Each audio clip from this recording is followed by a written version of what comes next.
person said. Any other answers? To pursue. To pursue? Alright. That's all we got, Twitter and to pursue. Alright. Good. So, if you will, if you have a Bible on your phone, who has a Bible on their phone? Raise your hand. Alright, if you do, get it. If you don't, get near somebody who does. Or if you actually have a Bible, like a physical one. It's even better. I had one in my car until told yesterday. Turn to It was in there. 5, verse 4 through 11. Yeah, I had the Bible in my car. Yeah. Luke chapter 5, 4 through 11.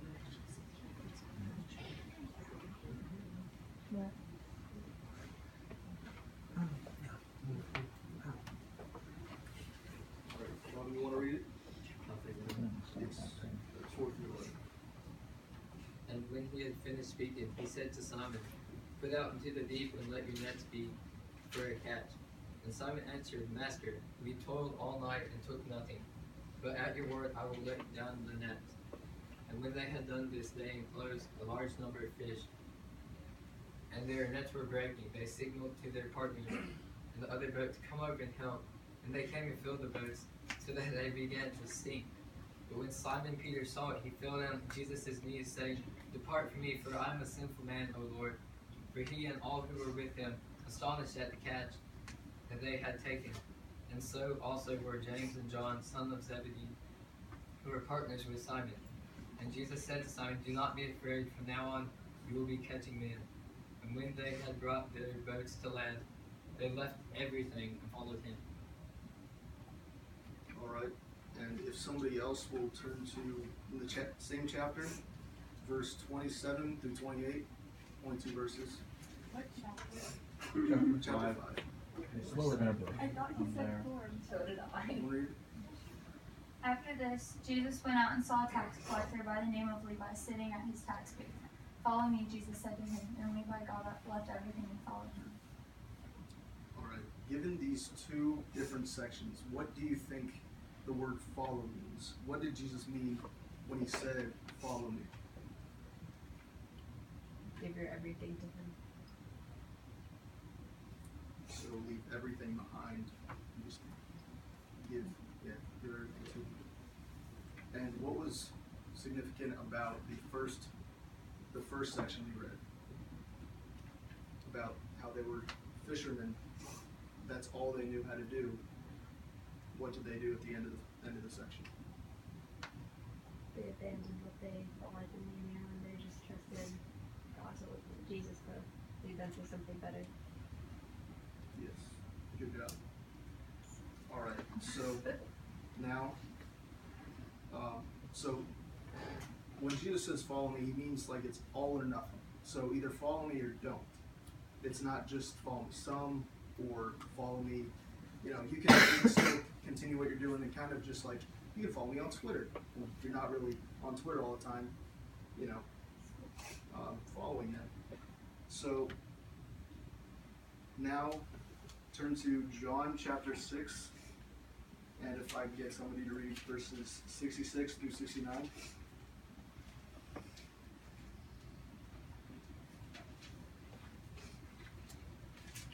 I'm there. Alright. After this, many of his disciples turned back and no longer walked with him.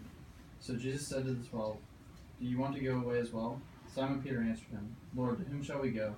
You have the words of eternal life, and we have believed and have come to know that you are the Holy One of God." Alright, thank you.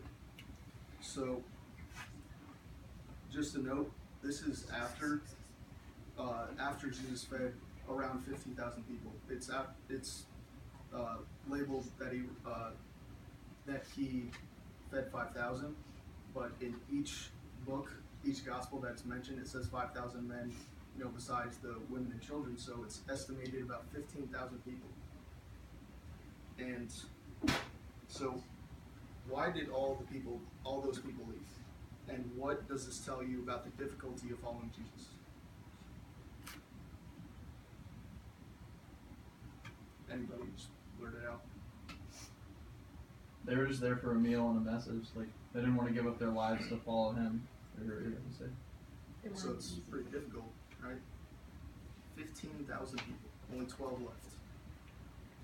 Only 12 stayed. Were left. So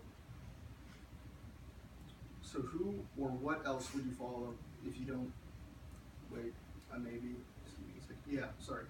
Who or what else would you follow if you don't follow Jesus? And where would following something else get you?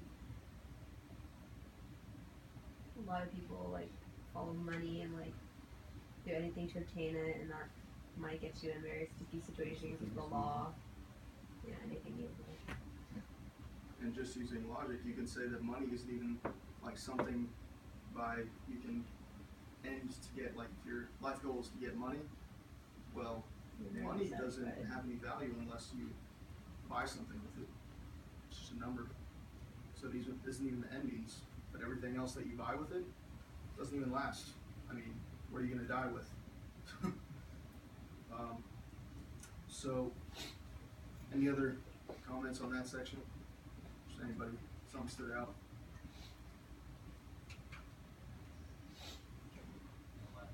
Yeah, go ahead.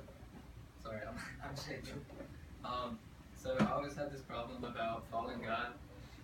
The word Christian means Christ follower, not just believing, and that was my problem. I believed in Him, but I wasn't really following Him. And I learned from Francis Chan, it's following Him. I try to ask myself this question every day: does my life look anything like His? Does it look like I'm trying to pursue Him, making an effort? And like, anyone ever played like Follow the Leader as a kid? Maybe you did. Maybe Jesus pats his head, you pat your head, rubs his stomach, you rub your stomach. But maybe just a visual, like maybe Jesus walks around in a circle and you're just on the couch and like, I'm doing it in my heart. Like we say that, but we're really just playing it out in our heart. We're not really following Him. Jesus was very black and white, and like Johnathan said, there was thousands of people, and when He was done preaching, everyone left but 12. And that shows you how hard it is. It really is hard. And He said to them, why are you here? And they said, we have no other choice, right? And the reason... They said, what else? Yeah, what else are we going to do? We have nowhere else to go. And I think because of that, the wrath of God's coming one day. And, it's serious. Like, it says that when He comes back, people are going to be saying, for the wrath of the Lord is great, and they're going to want rocks to crush them, it says in the Bible, because it's going to be so scary. And for me, I don't have any other choice. Like, sin is fun, that's what I like to do, right? I want to get out there in the world and feel prideful about myself, but sometimes I have to remember I have no other choice. So I hope that kind of helped things. Thank you, Calvin. Yes. That was very good. All right, so just an additional note on, all of what we've done, read. Who knows what language the New Testament was written in? Just put it out. Greek. Greek, right? So the Greek word used in all of these sections when it says that they followed Him, or Jesus says followed me, it's the word akolutheo, and that means accompany or assist. It means follow, but more literal translation is accompany or assist. So Jesus wasn't actually Jesus was not calling people just to tag along behind Him, like follow the leader or something. He was calling people to join Him, to come close to Him, and even to assist Him in His ministry. Another translation from the Thayer's Greek lexicon says walking the same road. So walking the same road as, walking alongside of. And it's pretty interesting, when Jesus says follow me, He's not saying, all right, just get in line behind me.